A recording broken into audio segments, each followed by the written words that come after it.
Hey, Ryan here, and this is your social media tip of the week. It is the week of Easter. In the church world, this is like our Super Bowl. So I want to give you a last minute plan, a checklist of what to do the week of Easter. And if you're watching this and it's not Easter, if you're leading up to a big event, you can use these ideas as well. I'm going to be walking through a communications matrix. This is something we prepared for Church Marketing University churches inside the university, but I just want to show you how this plays out the week of and give you a helpful checklist leading in to Easter. So let's jump right in to the matrix and just look at some of the key things you need to keep in mind this week. Internal communications. Just make sure you're crystal clear with your leaders, your key volunteers, of what your expectations are. What are your service times? When do you want them there? The key things that they need to know going into Easter. Kids check-in. If haven't yet, make sure you've beefed up the volunteers in and around your kids check-in, that you're prepared for an influx of visitors. And if you have kids online pre-registration, make sure that is front and center with all your communications that we're going to talk about below. That can be huge the week of Easter. Invite cards. So hopefully you've been passing these out. We talked about this in the Rethinking Easter module, but the week of, what you want to do is use ways to remind your people to be passing these out. So if you've got a Facebook group that is your church, you can remind them inside the group. You can share stories of people passing them out and inviting people inside the group. You could use your subgroup. So if maybe your life group system, life group leaders, other type of subgroups that you have, or text message groups to key leaders, you can again remind them at key times during the day when they're at work. Hey, be inviting people with those invite cards. Email content. This is absolutely huge. I would be emailing your entire email list twice this week. And again, don't assume that everybody knows all the simple information about your Easter. Email them your service times. Include a link to pre-register their kids. You're going to have people on your list who haven't been to your church in a long time and don't remember a lot of those things like service times, or especially if you've added services. So I would email early on in the week if you can, and then again going into the weekend. But use email. Text messaging. This is a great way to remind the entire church. Again, simple things like service times. Can't wait to celebrate with you. See you, on Saturday, Sunday, whatever it is. A simple text message reminder. Again, it could be, you could do two of these. One in talking about the invite cards, and one talking about just kind of that basic information. Again, capture photography. Please, if you can, be talking with people in your church. If you have some volunteer photographers, you have some amateur photographers, professional photographers, see if they can shoot one of the services on Easter. It's a great opportunity to capture photography for your church.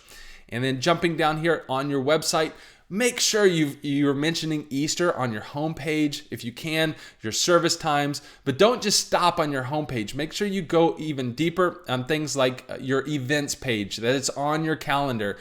Make sure on your events page or on your calendar you have some more detailed information about what you're doing, links to pre-register your kids front and center everywhere you can, and that you have the key information about Easter, what visitors need to know on the New Here page, on all the pages that you have that potentially people could be looking for. What do I need to know? How do I need to dress? What are the service times?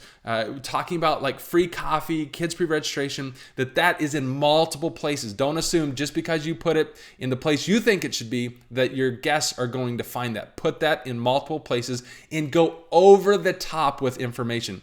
People want to know going into Easter those ins and outs. Now is the time that they'll probably read a little bit more as opposed to most other times of the year, because they are looking for, what's changed, what do I need to know leading into Easter. On your social media, change your profile picture on any active social media platforms that you're on, like your Facebook cover photo. Again, put your service times right there. You might say, hey, click here to pre-register your kids. And then in the details of your cover photo, put the link to pre-register your kids. Again, your service times. So if you're going to update your cover photo, Facebook gives you a place to put detailed description about that photo, and put about your Easter in that description, as well as important links to get more information or to pre-register their kids. And then you want to do, obviously, social media posts throughout the week. You could do picture posts, but I'm going to recommend a couple other things as well as kind of the typical things you would think of. Is one, do a pastor invite video. So a casual video on an iPhone, your pastor just saying, hey, I can't wait to celebrate Easter with you. We're having yada, yada, yada services at this times, fill in the blanks, fill in the yadas, and just a very casual, doesn't need to get into a whole lot of information, just can't wait to celebrate.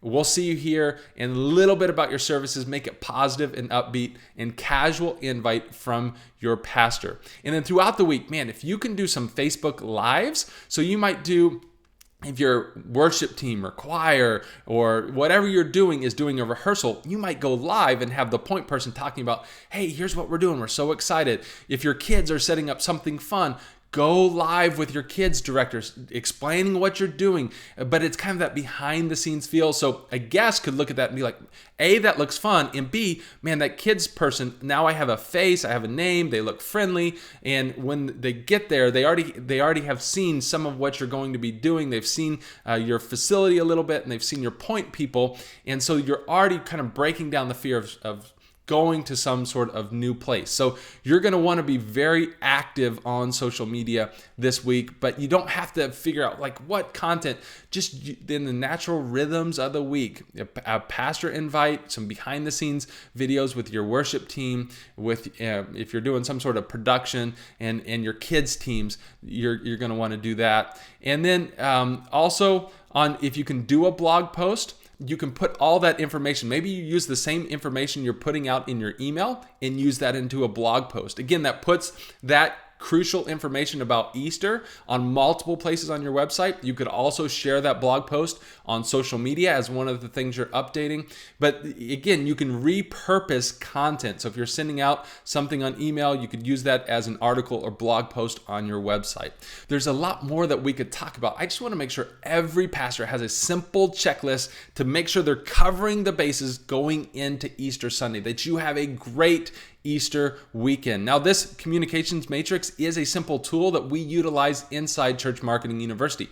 But if you would like this matrix, I'll email it to you. Go over to socialchurch.co, where the blog post where this is living, and there'll be a link where you can say, hey, Ryan, send me the communications matrix, and I'll email this to you. It's a great tool for planning your big events, planning things like Easter. This one specifically is for Easter, and we talk about it more in CMU, but I'll send this to you so you at least have this tool. So that's it, man. I'm praying for you. I'm praying for your church, that God would do amazing things, that your community, that people, families, marriages, kids would be totally different because of what God does in and through you this Easter Sunday. God bless. We'll see you back next week.